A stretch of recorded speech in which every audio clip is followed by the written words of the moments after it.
Hello, let's say I put the left arrow down left and I want another arrow on down right.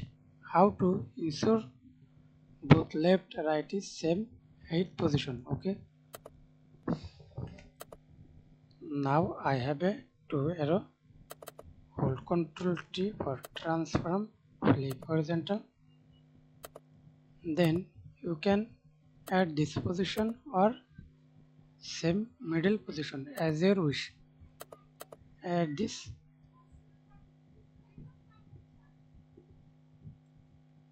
Hold Ctrl, select middle. Okay. Then Ctrl Z for group. Hold Ctrl, select the background. Again middle. Or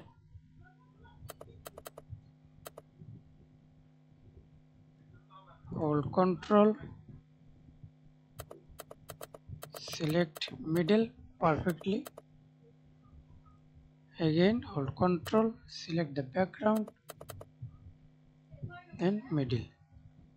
Thanks for watching video. Please subscribe to my channel, like, comment, share.